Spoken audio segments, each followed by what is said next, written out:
Assalamualaikum warahmatullahi wabarakatuh. Bismillahirrahmanirrahim. Alhamdulillahi rabbil alamin. Wabihi nasta'in ala umurid dunya waddin. Wassalatu wassalamu ala asyrafil anbiya'i wal mursalin Sayyidina wa maulana Muhammadin wa ala alihi wa sahbihi ajma'in.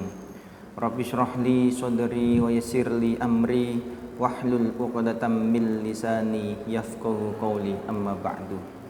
Yang kami hormati Al-Ustadz Muhammad Sobirin beserta Dewan Asatidah ST Irada, dan tak lupa segenap anak-anakku beserta wali murid yang kami banggakan.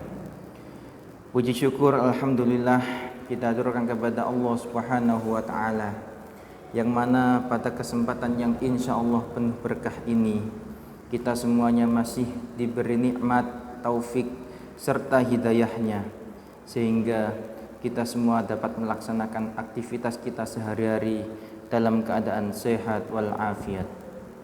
Kedua kalinya sholawat serta salam semoga tetap tercurah limpahkan kepada junjungan kita Nabi Muhammad sallallahu alaihi wasallam, Nabi yang telah menuntun kita mana perkara yang hak dan juga mana perkara yang batil dengan ajaran agama Islam. Biqaulina Allahumma sholli ala Sayyidina Muhammad. Semoga kelak kita di hari kiamat mendapatkan syafaatul utmah dari beliau Nabi Muhammad sallallahu alaihi wasallam. Anak-anakku yang dirahmati oleh Allah Subhanahu wa taala. Pada kesempatan kali ini Ustadz akan membahas sedikit tentang tanda-tanda orang yang berilmu. Kenapa demikian? Karena Nabi Muhammad sallallahu alaihi wasallam telah mewajibkan kita untuk selalu menuntut ilmu, belajar dan belajar. Dalam hadisnya, thalabul ilmi fardhatun ala kulli muslimin. Menuntut ilmu, mencari ilmu hukumnya wajib bagi kita sebagai orang muslim dan juga muslim perempuan semuanya, hukumnya wajib. Kenapa demikian? Karena tujuan akhir daripada kita belajar yakni supaya kita menjadi orang yang berilmu. Lah, lantas apa sih enaknya menjadi orang yang berilmu itu? Allah Subhanahu wa taala berfirman dalam Al-Qur'an, yarfa'illahu alladziina aamanu minkum walladziina utul ilma darajat. Artinya Allah Subhanahu wa taala akan mengangkat derajat-derajatnya orang yang mukmin, orang yang iman kepada Allah, orang yang iman kepada Nabi Muhammad. Tidak hanya itu saja, Allah Subhanahu wa taala akan mengangkat derajatnya orang-orang yang berilmu, orang-orang yang memiliki ilmu. Lantas bagaimana tanda-tandanya orang yang berilmu itu? Nabi Muhammad sallallahu alaihi wasallam bersabda kepada Sayyidina Ali, "Ya Ali, walil alimi thalathu alamatin." Orang alim, orang yang berilmu itu ada 3 tandanya. Yang pertama apa? Sidqul kalami. Yang pertama, berbicara omongannya itu selalu benar, selalu sesuai dengan apa yang telah diajarkan oleh guru-gurunya. Sesuai yang telah diajarkan oleh guru-gurunya. Tidak suka berbohong. Jadi ketika gurunya mengajar apa, ya itu yang disampaikan. Contoh, ketika ada teman kalian tidak masuk sekolah, izin sedang sakit, teman itu ketinggalan pelajaran. Ketika bertanya kepada sampeyan, kemarin dapat pelajaran apa dari ustazah? Jawab dengan jujur sesuai dengan apa yang telah diajarkan oleh ustazah kemarin. Itu tandanya orang yang berilmu. Berbicara jujur, berbicara benar sesuai dengan apa yang ada, tidak berbicara yang bohong. Itu yang pertama, itu tanda orang yang berilmu. Ketika berbicara, bicaranya itu selalu benar sesuai dengan apa yang telah diajarkan. Yang kedua, wajtinabul haram, menghindari perkara-perkara yang haram.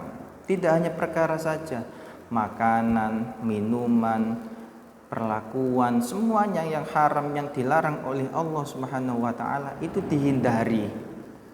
Seperti halnya makanan. Makanan itu awalnya halal, boleh dimakan, tapi makanan itu ketika cara mengambil makanan itu dengan cara yang tidak benar, maka makanan itu berubah hukumnya menjadi makanan yang haram. Seperti halnya apa? Mengambil makanan dengan cara mencuri.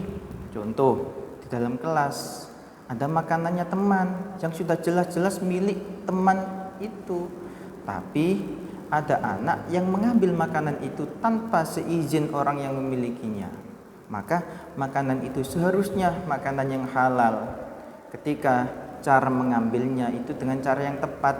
Contoh katakanlah minta izin dulu, itu halal. Tapi berhubung mengambilnya itu dengan cara yang tidak benar alias mencuri, maka makanan itu menjadi haram untuk dimakan. Itu contoh makanan yang haram, maka itu harus dihindari. Jangan sampai melakukan perbuatan makan, minum perkara yang haram. Itu contohnya ya. Wajtinabul harami. Itu yang kedua. Tanda-tanda orang yang berilmu. Yang terakhir, wat tawaddu. Apa tawaddu itu? Tawaddu ialah sopan santun atau rendah hati. Maka rendah hati ini perlu, sopan santun ini perlu dipraktekkan. Kepada siapa? Kepada siapapun. Kepada guru, kepada orang tua, kepada siapapun. Wabil khusus kepada guru yang telah mengajari kita banyak sekali ilmu. Maka baru saja kemarin kita melaksanakan kegiatan Hari Guru. Itu bukti wujud kita apa? Cinta kepada guru, wujud kita takdim, tawadhu kepada guru. Seandainya tidak ada guru-guru yang mengajari kita, maka kita tidak akan bisa mengenal ilmu pengetahuan yang banyak. Itulah pentingnya kita harus tawadhu. Kenapa demikian? Karena kita harus ingat, sepintar-pintar apapun kita, sepandai-pandai apapun kita, ada orang yang lebih pintar di atas kita. Ada orang yang telah mengajari kita banyak ilmu. Maka itu harus kita tawadhui, kita sopan santuni. Itu ya, jadi ada 3 tanda-tanda orang yang berilmu. Yang pertama, berbicara selalu benar, sidqul kalami. Yang kedua, wajtinabul haram, menghindari perkara-perkara yang haram. Yang ketiga, yakni tawadhu, bersikaplah sopan santun, tawadhu. Kalau bahasa Jawanya andap asor kepada siapapun, wabil khusus kepada guru, kepada orang tua kita. Baik anak-anak, itu saja yang bisa Ustadz sampaikan. Semoga menjadikan ilmu yang bermanfaat bagi kita semuanya. Wabillahi taufik wal hidayah, waridho ma'alinayah. Wassalamualaikum warahmatullahi wabarakatuh.